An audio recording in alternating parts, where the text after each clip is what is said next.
Hai semuanya, balik lagi di channel kami, channel Sejarah Nyata.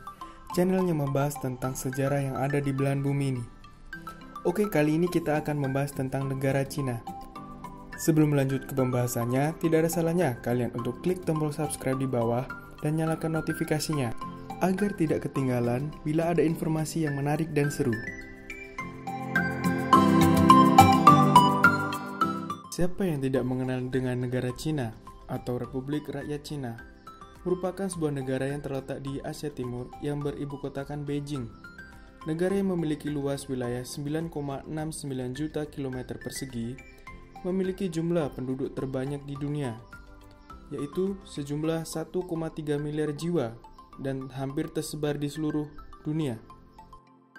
Dikutip dari jadiberita.com, sekalipun sering dilihat sebagai negara komunis, negara ini kerap memancing wisatawan untuk dijadikan tempat berburu ilmu.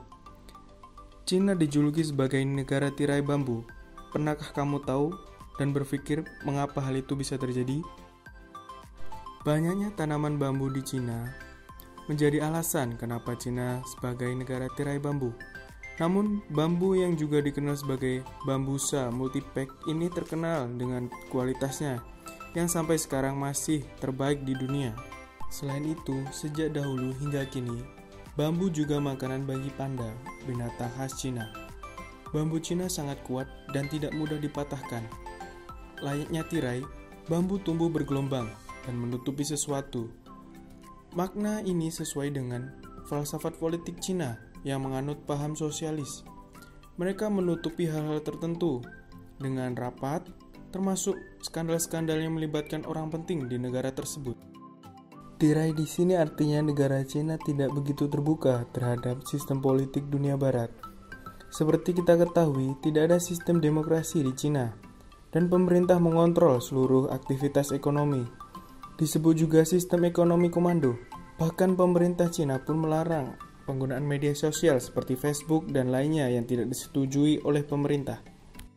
Adapun maksud lain dari tirai bambu yang lebih ke arah personifikasi, yaitu tirai yang berfungsi menutupi cahaya. Dalam hal ini, menutupi informasi dari barat, sedangkan bambu lebih ke arah struktur dan karakter bangunan di Cina yang banyak menggunakan bambu. Tak hanya itu, tirai bambu pun mengideologikan penghalang politik dari hedonisme yang menghubungkan antara Asia komunis, terutama Cina dan Barat tahun 1949 sampai dengan 1972. Ketika revolusi budaya terjadi di Tiongkok, pemerintah Tiongkok menutup beberapa bagian tirainya dan melarang pergerakan masuk dan keluar dari negara tersebut tanpa seizin pemerintah Tiongkok.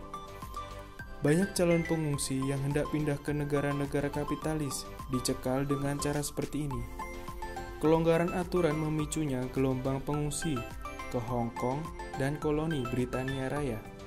Hubungannya membaik antara Tiongkok dan Amerika Serikat pada tahun-tahun terakhir Perang Dingin membuat istilah tirai bambu menjadi kadaluarsa, kecuali jika menyangkut semenanjung Korea dan pembagian antara sekutu Amerika Serikat dan sekutu Uni Soviet di Asia Tenggara. Tirai bambu sering dipakai untuk menyebut tutupnya perbatasan dan ekonomi Myanmar, namun sudah mulai terbuka lagi pada tahun 2010. Sejak itu, tirai bambu berubah menjadi mode bisnis yang disebut dengan jaringan bambu. Demikianlah video kenapa Cina disebut sebagai negara tirai bambu. Jangan lupa untuk subscribe, like, dan share video dari Sejarah Nyata. Terus ikuti channel YouTube kami untuk mengetahui informasi menarik dan seru lainnya. Sekian dan terima kasih.